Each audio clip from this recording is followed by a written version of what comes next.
People will take it really, really, really personally if you don't respond for a few days, and I don't really know what to do about that kind of thing. I kind of I went full circle on this. Do you know anything about the MrBeast allegations at all? It's like escalated. We released the contract. I barely even talked to Lauren. Travis Kelce's getting a $100 million contract.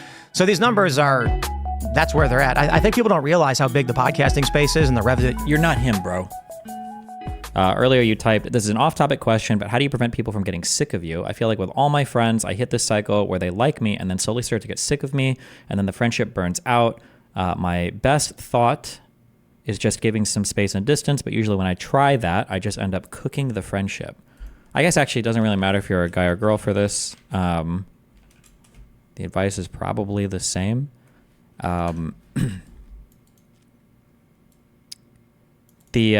In my opinion, I think one of the biggest reasons why people can burn out of things like that is I don't think there's anything wrong with asking for help if you need it. If you're doing it all the time, that might wear on some people, although the closer the friend, the more willing they should be able to or be willing to help you. In my opinion, it's probably going to depend on the person. Assuming you're not doing any outwardly obvious stupid shit like insulting people or pissing people off or smelling bad or something like that, assurance-seeking behavior, even if you think it's subtle and even if you think it's not like super obvious, it is the most grating, annoying stuff ever to deal with for somebody that does it constantly in every single way that they talk. So if you're constantly making yourself out to be the victim, you're constantly saying things that makes everyone around you feel like they have to give you constant reassurance, that type of stuff will have people burning out on you in days.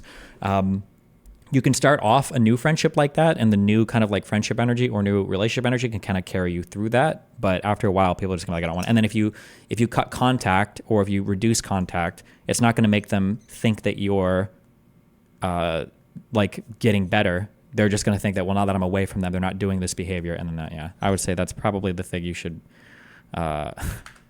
be aware of. But I don't know if that's what's going on in your circumstance or not. But yeah, just a random thing to consider. One weird thing I've noticed about like friendship with people who are quote unquote normies and stuff like that is I feel like I have a lot of friends that I consider to be my, best friend or like in the top 10 people I like and know and respect and like to talk to. But I talk to them like not that often. Like when we do talk, we get along really well and it's really, really good. But I have a lot of friends like that. And then once in a while I'll run into someone who isn't an online person, or maybe it's not even an online person thing. I don't know, but I'll run into someone who, like, if I don't respond to their DM for a few days, they take it really, really, really personally. Yeah. And it's not a personal thing. It's not even like necessarily like I don't have time for you thing. It's just like I'm wrapped up in other stuff. Sometimes I can't, invest time in that friendship. But people will take it really, really, really personally if you don't respond for a few days. And I don't really know what to do about that kind of thing. I kind of I went full circle on this. Initially, like it was annoying when this would happen. So initially what I did was I would always put my my Discord thing to like, do not disturb or just offline. And I would set on my social media like that. A lot of girls do this. You just set it to offline so that people don't get offended, because the worst thing is when somebody messages you and then your cell phone goes like live and then you're just checking another DM and then you go off and then they're like, oh, like you can tell that they're messaging you again because they are watching your thing come on and then you don't respond to them. And then so eventually I did that. But then I realized after that, I was like, you know what? Actually, f this. I'm going to have all my statuses on us at every point in time. And if somebody just gets upset, I'm just going to block them or I'm going to tell them like, hey, listen, I suck at, this is not happening. Like you're always going to be upset or mad at me. And the fact that you're this upset that you're not being able to respond in time shows that like we're never going to be friends. It's not worth it. Nick is in the off-topic chat. You mind just dragging him in here? Sure. Yeah, that's definitely a big thing. Like, fuck, dude, it's like weird. It's weird how they don't perceive it as schizo when, like, if I don't respond to their DM and then like because I'm like live or something, and then I'll see them in my chat like saying shit about what's going on live. I'm like, that's kind of weird. I get really. It's not like stalkerish because I'm like a public figure or something, but it's just, I don't know, it weirds me the fuck out. Sure. I don't really like it. Hello, Nick. Hey, normal interaction. Friends are like when you can not talk to them for a while and then just catch up immediately. That's like a normal friendship interaction. Sure. Wait, I'm sorry, hold on. Don't do this. I might get triggered for 6 hours arguing about this. Hold on. Someone in chat said, but it is weird if you did read and didn't respond. No, it's not. You, and if you're losing all of your friends, it's because you are the ultra clingy person that people get really scared about responding to. Whenever there's somebody that I'm telling you, well, actually, hold on. I probably have a more avoidant personality type, so I might be leaning more heavily into this than an ordinary person. But my guess is everybody thinks like this to some degree. If there is a person and I know that they're like waiting on a response or they need one or else they're going to go nuclear, this is like, in my mind, I'm in avoidance mode as much as possible. Like even responding to one message is scary because now if I respond to one, at least someone immediately after it and I'm like, fuck me, like I have to do this, or I'm like, fuck, this person's going to blow up. It's just way too fucking stressful. The most annoying thing is like when you like read their DM and you don't respond, and then you get like another DM where they're like, wow, really leaving me on red. It's like, bro. Yeah. And then stop. It's like, now if I respond to you, now it's like a full on thing because I can't now. Yeah, fuck that. Yeah. So you're trying to make me feel bad for not responding to your text. Yeah. And it's like, dude, yeah. Strange. How's it going, Nick? How's work? Do people actually have like, I guess, guy friends that do that? I feel like that's like a transactional thing if you're going to deal with that much bullshit. I have had guy friends that have done that. You probably know one of them. Ooh, Tom, from a while ago, blowing me up, really. But no, yeah, I think guys and girls can both be prone to this. It just depends, but yeah. I still can't believe that. There is one thing I want to talk about, Nick, that I think you'll be passionate to talk about. That Destiny, you haven't been following at all. What do you know anything about the MrBeast allegations at all? Have you been following this whatsoever since the Chris Tyson stuff? Not really. I think I looked at one weird dude's video and I didn't care that much. Why? What's going on? About the lottery stuff? Or was there anything more serious than that? It's like escalated. it's escalated, and now it's kind of fallen flat in its face. And I think MrBeast is gonna destroy it. Do you want to know what's going on here? I think your chat would get a kick out of this. Yeah, tell me what's going on. So there's this guy named Dogpack404 who came on the scene around the time that the Chris Tyson allegations blew up. Now, for some important context, it's good to note, and I think Nick, you'll agree with me here, that previous to this, MrBeast was kind of like an untouchable guy on YouTube. The only the only allegation ever that had been made of him was that he was a capitalist and he didn't call out Coca-Cola. Basically like the Twitter, Hassan type retards were like, MrBeast is not addressing the real problem, which is capitalism, right? That kind of thing. But that was the only, mainstream allegation. And it was super easy to write off because it was like, this is retarded. Nobody actually cares about this, whatever. But after the Chris thing happened, a wave of different allegations came out past that point. And most of them originated from this guy named Dogpack404. He presented himself as a former employee of MrBeast. He worked there for a little bit, he said.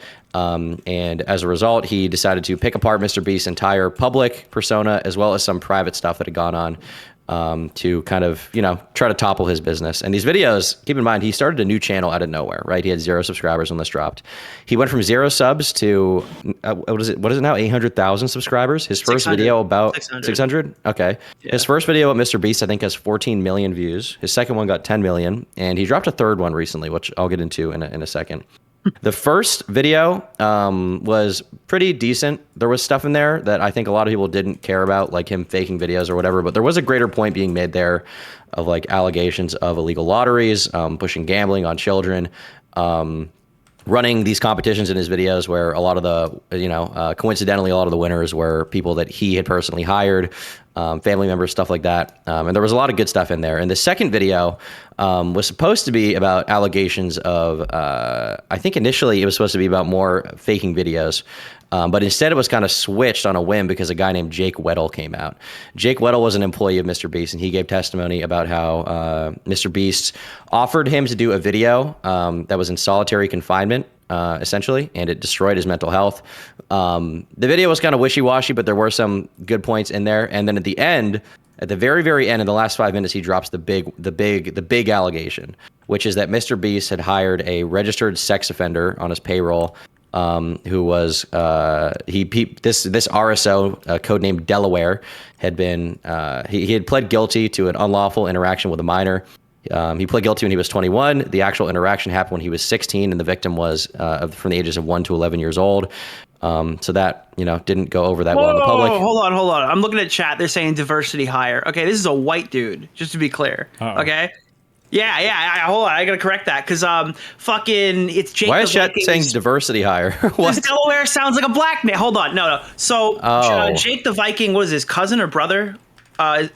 It's someone related to Jake the Viking, and he's like, well, listen, the reason why he pled, brother-in-law. The reason why he pled guilty is because like the courts are, not always the fairest or whatever.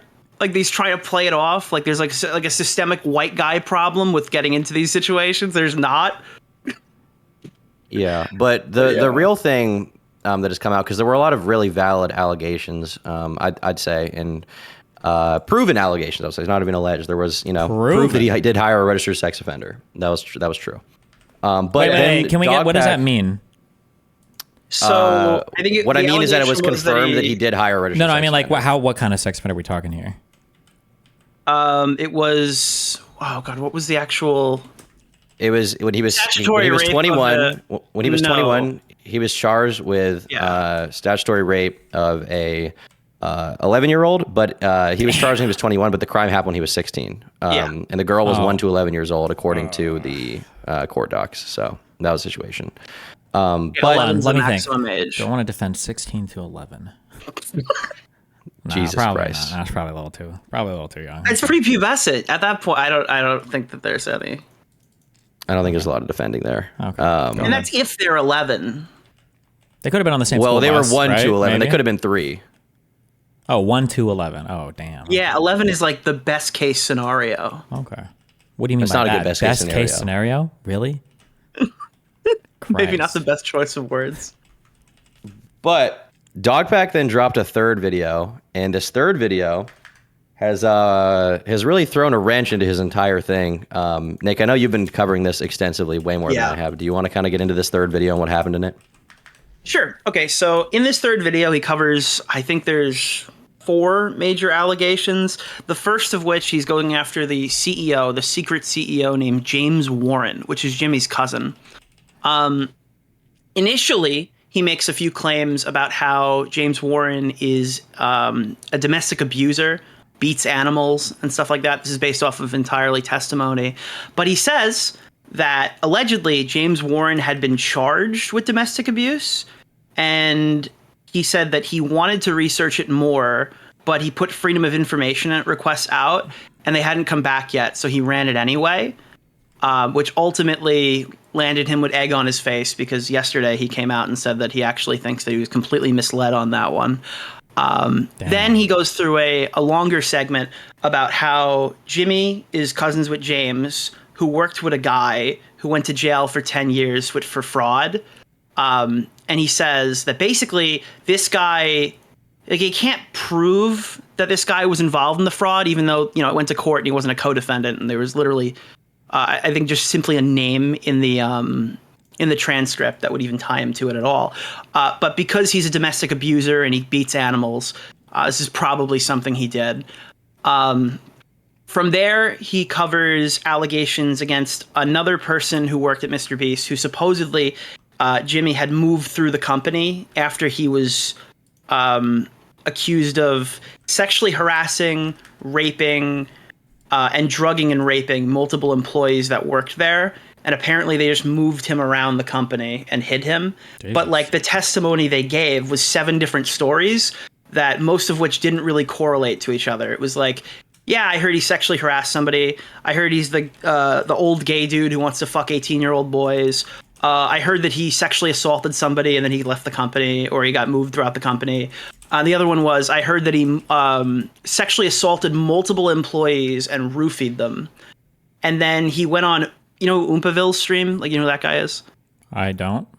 Oompaville is like it's one of Tom's guys, right? Commentary YouTube guy. Yeah, commentary YouTube guy. He goes on there and he goes, yeah, I hear a lot of rumors all the time. Like in the last video, I published a screenshot of like, yeah, a couple people got sexually assaulted and drugged. But I mean, come on, that's a rumor, right?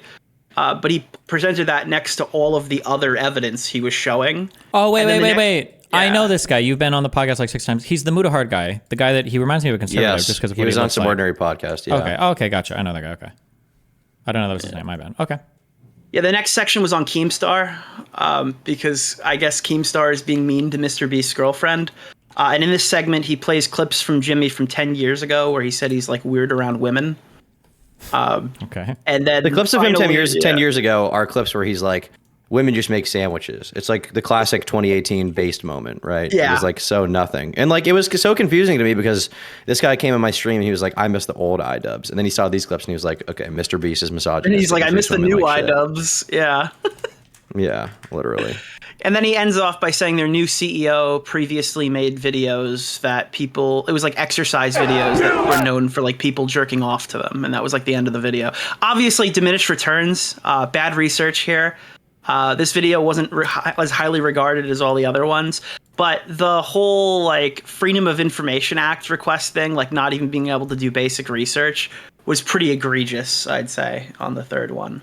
It was, and that was the thing that we gave him a lot of shit for. And I got, I made a video about it saying like, you have no evidence for this, and you're claiming this guy beat his, girlfriend. And on one hand, you're saying it's all allegedly, but on the other, you're saying you personally believe it. So it's like, are you really like, you're really only saying that for legal reasons? You do believe he's saying he this with no spoke to evidence. lawyers. Lawyers would not tell you. Like, if you watch this thing, there's no way he spoke to lawyers. He told me today he spoke to lawyers. I told him fire them. They're not. Whenever somebody, I don't know if you guys have figured this out yet, but when somebody says they've spoken to lawyers, what that usually means is there is a YouTube lawyer, and no offense to any YouTube lawyers, because there are some great people in my audience that are YouTube lawyers, okay? But YouTube lawyers, oftentimes they haven't practiced for years or decades. Just because you're a lawyer doesn't mean you know every single part of criminal and civil procedure and constitutional and everything else. You passed law school however long ago. Okay, you probably forgot most of it, and they're not practicing for a long time. These guys just know more about law on average, and they might like give advice to people, but almost never when somebody's like, I talked to my lawyers. They haven't like signed a letter of engagement. They don't actually have paid a retainer to a lawyer. That's almost never the case. So just unironically, most of the time, I think you get more out of like researching the law just on your own time, like reading about it, than you'll get from some quote unquote YouTube random lawyer. Yeah, unless you Especially reach out because, to somebody, like a person specialized in the area. Yeah, well, that's the other thing. Like lawyers specialize typically in like one field, right? There's like environmental law, there's criminal law, there's all different kinds of law they can specialize in. There's even lawyers specialized in defamation. So if you're talking to, one lawyer who specializes in, toilet law, he may not have the best advice on broomstick law. And I think that's a big mistake a lot of people make. It's like, he's definitely good on skibbity, For sure. Gada, gadi, gada, gada, law is definitely covered by Dogpack's lawyer, but seemingly defamation is not. But we got a lot of shit because we were like, you have no evidence for this. You're making a false allegation. This is retarded. My video about this had a relatively high like to dislike ratio. I think it had like 85% likes. That's where I was, 85. 50% dislikes. There are a lot of people like, wow, you're really shilling out for MrBeast here. Well, as it turns out, Dogpack ended up getting his FOIA request back, and not a single case was related to anything regarding domestic violence against James Warren, which means that he did slander this guy. Even better, then more shit started coming out about that guy. So he did an interview and confirmed that this part's true. He implied that he worked there a lot longer than he did. So we're supposed to believe that this guy, the expose guy. We're supposed to believe this guy has like a firm understanding of Jimmy's entire business model. He worked there for 3 weeks on a trial contract. Okay, and in one of the weeks he was working, all right, he literally wasn't like, part of the reason he was fired is because he wasn't reporting to anybody because he didn't know who his superior was for that given week. I guess they move people around, so he just didn't report. And then also, it's confirmed 100%.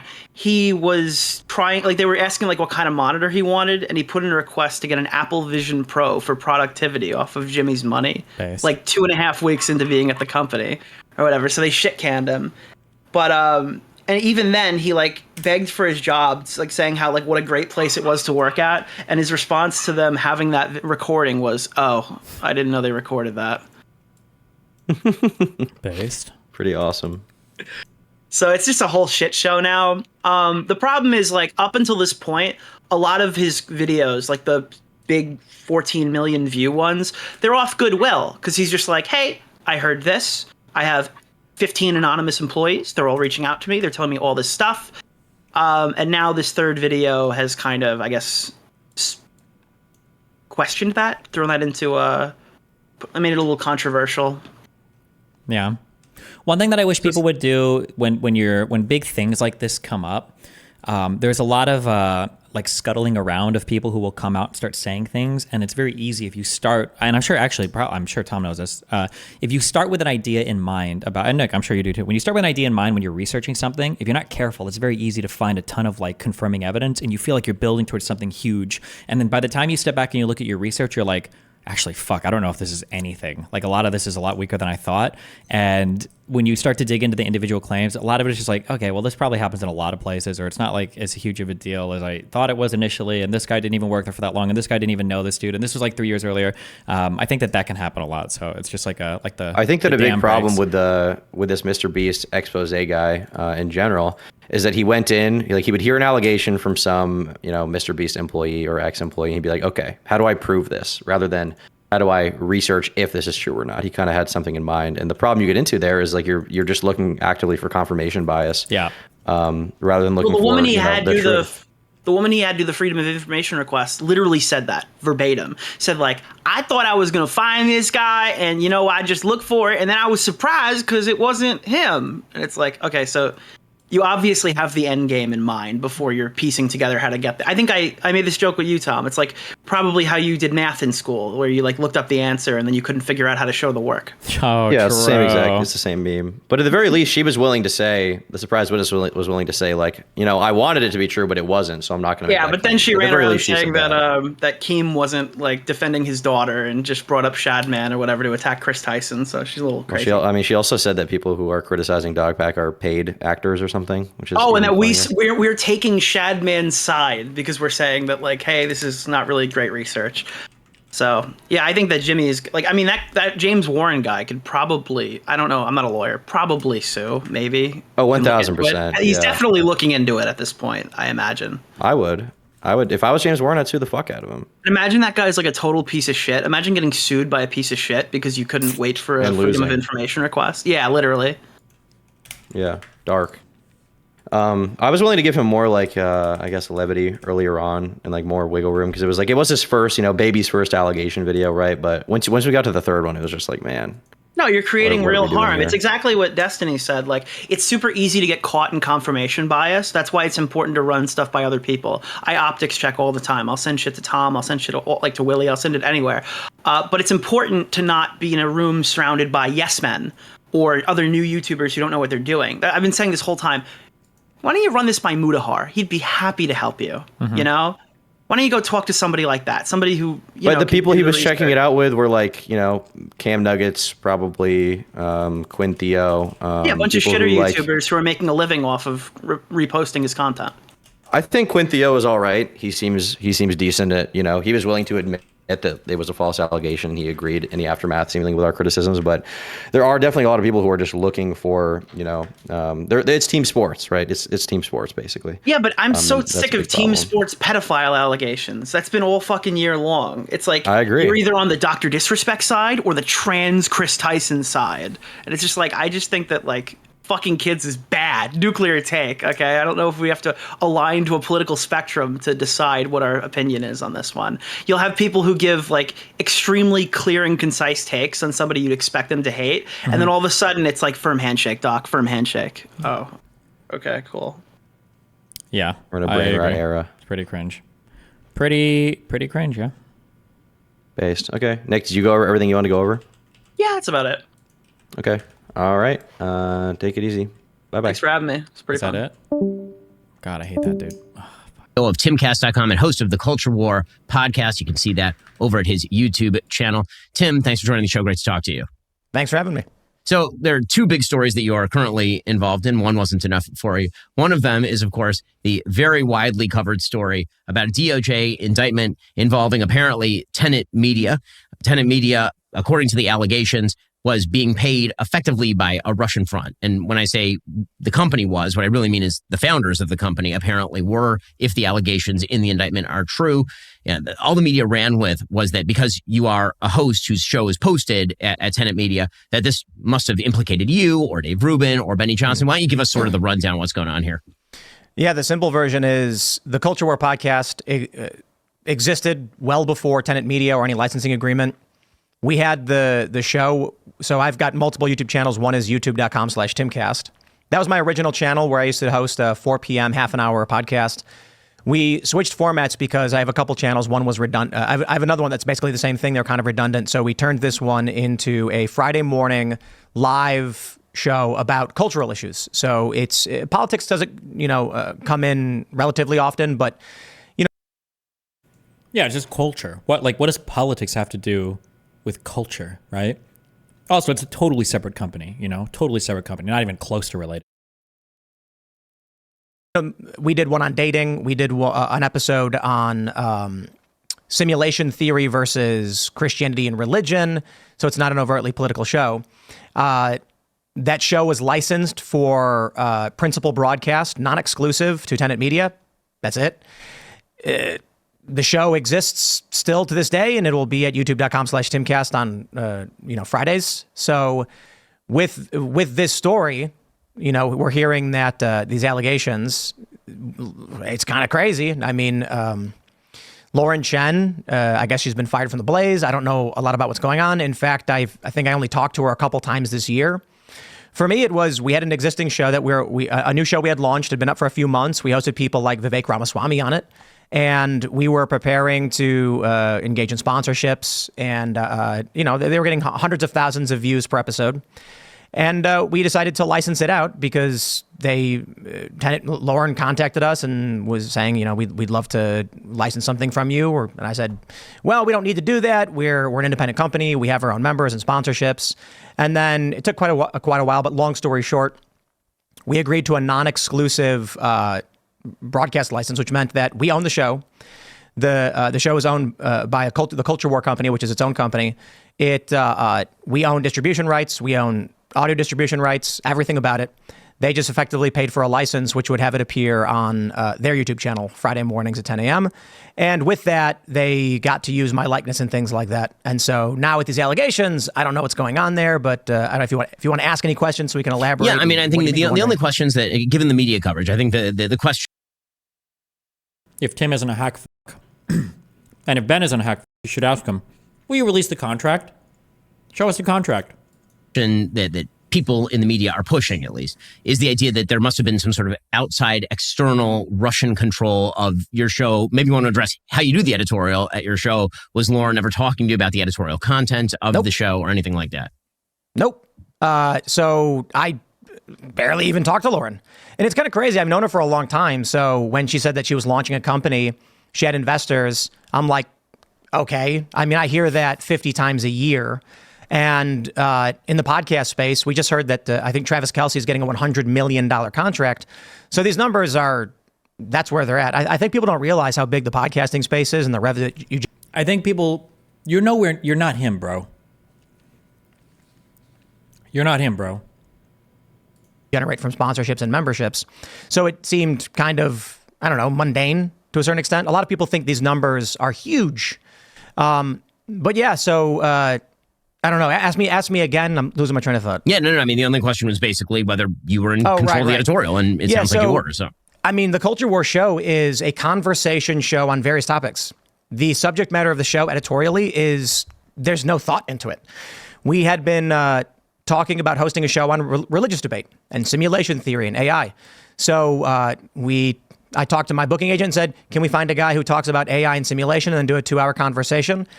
That's the gist of it. That's how the show was produced. It's interesting that he didn't directly refute that question here. I would have expected him to say that. No, we did not take any content direction whatsoever from that would be the answer you would give. Like, what was the editorial control like? We maintained full editorial control, start to finish, of everything that we broadcasted. We took no content direction from Lauren Chen and her husband, from any of the producers, from nobody else involved. That's the answer I would have expected here. But AI. So I talked to my booking agent and said, can we find a guy who talks about AI and simulation and then do a 2-hour conversation? That's the gist of it. That's how the show was produced. The first episode that actually appeared on Tenet was about skateboarding. Quite literally, we had a professional skateboard filmer, an amateur and a professional skateboarder, and we talked about skateboarding because I'm a skateboarder and that's what we do. So, I mean, it's kind of crazy to hear that they're saying the media's jumped the gun completely on what the story is. The DOJ indictment literally says that commentators were deceived, that there was a rather sophisticated plan to manipulate the commentators of the platform so that they wouldn't know what was going on.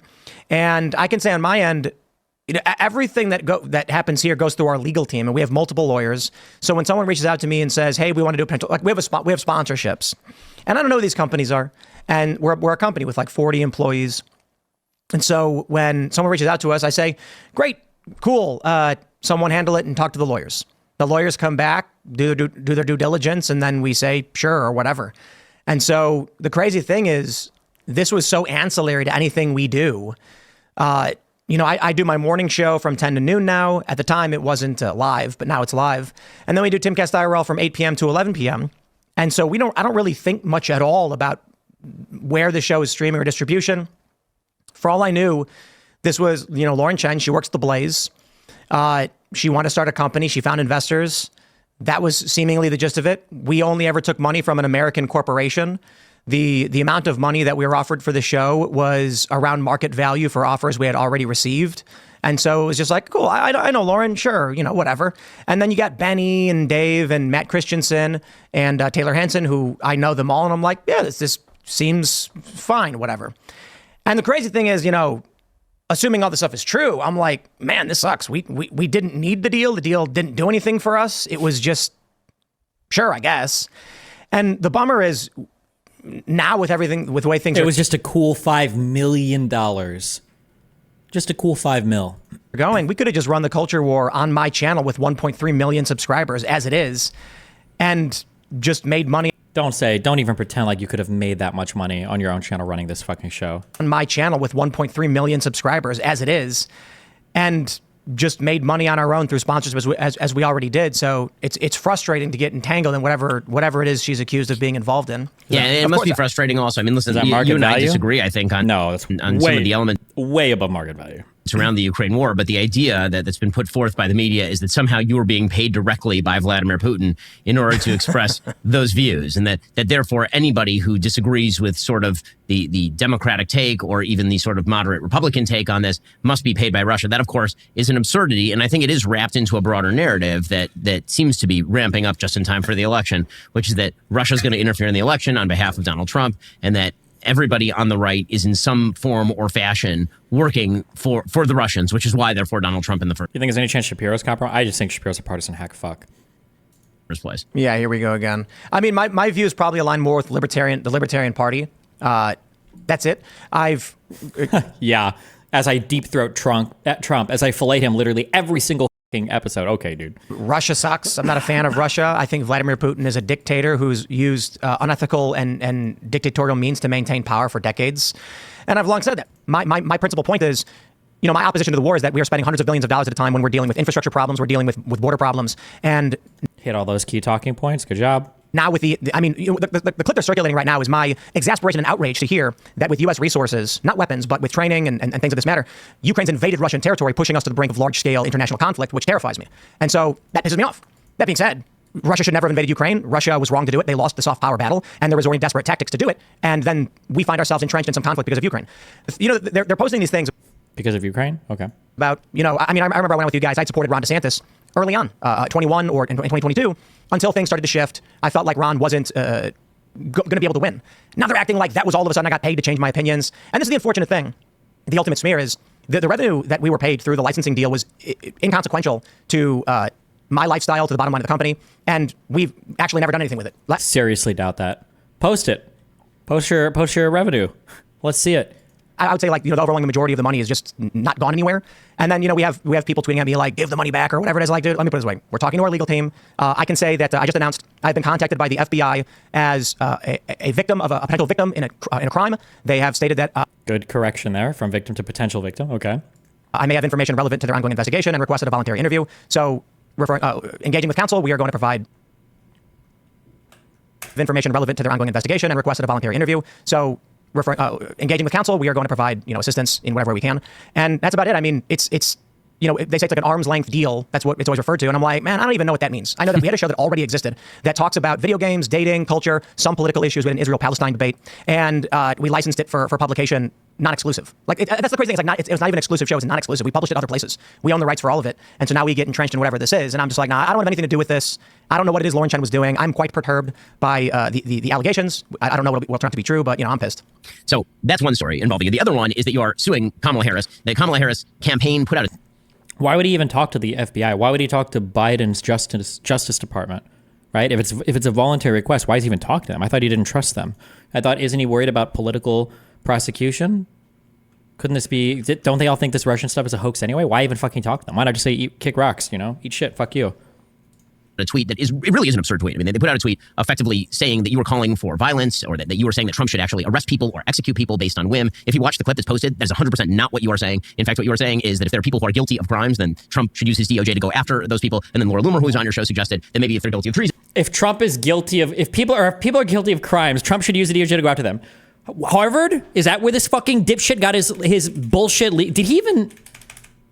I would say did he even pass the bar, but graduating from Harvard would be more impressive. Come on, what do you mean? You should only investigate people that are guilty? What does that sentence even mean? Are guilty of crimes, then whim. If you're actively saying that you were calling for violence, or that you were saying that Trump should actually arrest people or execute people based on whim. If you watch the clip that's posted, that is 100% not what you are saying. In fact, what you are saying is that if there are people who are guilty of crimes, then Trump should use his DOJ to go after those people. And then Laura Loomer, who was on your show, suggested that maybe if they're guilty of treason, they should be executed. But even with that statement, the presumption would be that there'd be some sort of judicial process. And I think that it's a pretty large stretch of the imagination to think that we're going to get to the point where people are tried for treason in the United States and then executed. It's been a little while since we've done that in any case. But that's not what the Kamala Harris tweet said. The Kamala Harris tweet suggested that you believe that basically Donald Trump should be given dictatorial power to kill his enemies. Right. So it hit a bunch of points. It said I was a Kamala Harris. What was her tweet exactly? Kamala Harris, Tim Cast, Tim Pool, Twitter.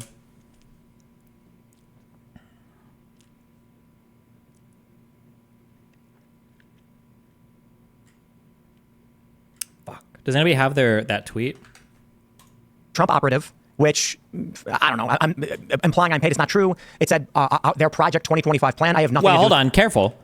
I don't know. I'm implying you're paid is not true. You have no idea. Apparently, you have no fucking idea where any of your money comes from. You're totally fucking clueless, right? So don't say you're not paid. You have no idea. You don't know who the fuck pays you, little bro. I don't know why you're pretending now. So you did know?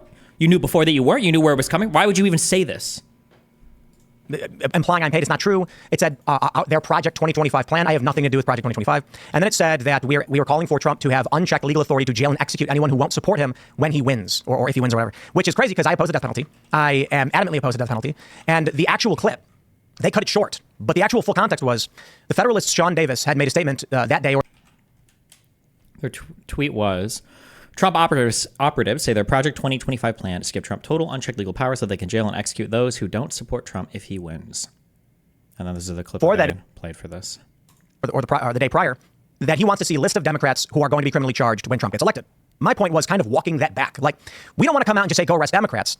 The point in the full context of the conversation is, are there some, like, I'll put it this way. When he says he wants a list of Democrats, my point is this. Are there some Democrats?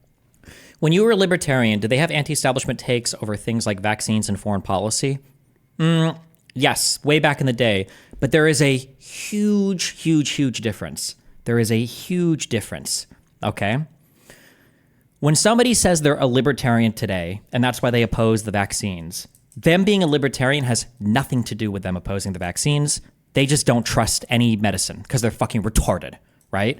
A libertarian from 15 years ago would have given you the same position. They would have said the government absolutely should never be able to compel you to take vaccines. This is against, like, you know, your individual freedoms. But then they would say, but you're fucking retarded if you don't get vaccinated. Like, even on Penn and Teller's bullshit, pretty sure they did a whole ass episode on, I think, vaccines. I think they had an episode on this, on like season 2 or something. Hi, I'm Penn, and this is my. I'll use their words. And I think Penn was probably one of the more popular mainstream, like, libertarian-ish people at the time. 13. So, like, my guess is going to be, if you were to ask him at the time, should the government compel vaccines? My guess is he would say no as a libertarian, but they would say that, like, for the principled stance of small government or not infringing on rights or not aggression, whereas we can't force people to do things at gunpoint or whatever.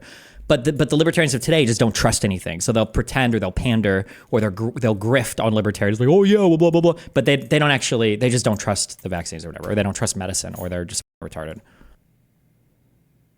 Pretty sure they were even against, like, recycling and shit back then. But, yeah.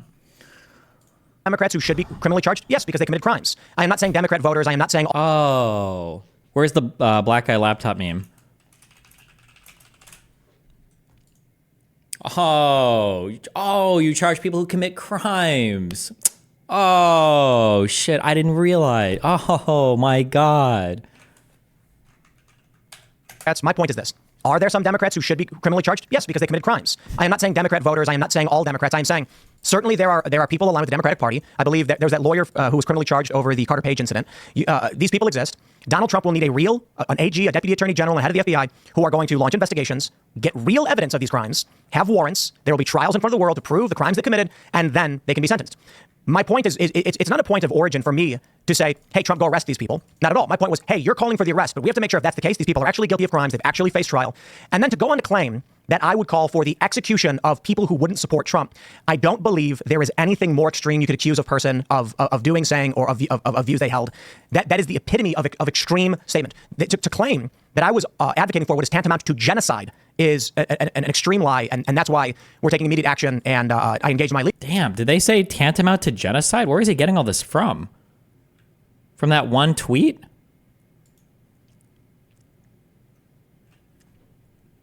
Where are they getting tantamount to genocide from? Jesus. Legal team and said, we're going forward with it. So we're in the preparation phase, but we're moving quickly. So, Tim, what remedy are you seeking from the Kamala Harris campaign? I assume, obviously, a takedown of the tweet, but what else? Well, we're not there yet. My lawyers are driving the argument, so I think it's premature for me to say all of exactly what the remedy is going to be, and I have to confer with my lawyers on that. But I don't know how much I can say considering my lawyers are currently working on it. But we are going over paperwork, and once we have something finalized and it's filed, then everyone will know exactly what we're saying beyond. I mean, if it's already happened, nothing's coming from this, by the way. On the, hey, you can't accuse someone of these things. This is crazy. Well, Tim, really appreciate taking the time. I know that things are very, very busy over there. And, they're not going to file shit. Yeah, no shit. Because this is like the most obvious fucking, probably First Amendment protected speech. Like, what are you even suing for here? Like, Jesus Christ. Like, if Tim could hold anybody liable for this statement, he would be sued out of existence. There wouldn't be enough Russian money to save this fucking dipshit. Honestly, the media coverage of all of this is quite absurd when it comes to you. So, I feel for you, my friend. I appreciate it. Thanks for having me. Alrighty, guys, coming up, we'll be getting into Hunter Biden's surprise guilty plea. If you're not a member, become a member. Use code Shapiro. How cucked that Ben Shapiro, after Tim Pool supported Crowder in his bullshit allegations against the Daily Wire, now Ben Shapiro is aligning with Tim Pool here because they're so desperate that they're going to lose their Trump daddy ticket. Ugh.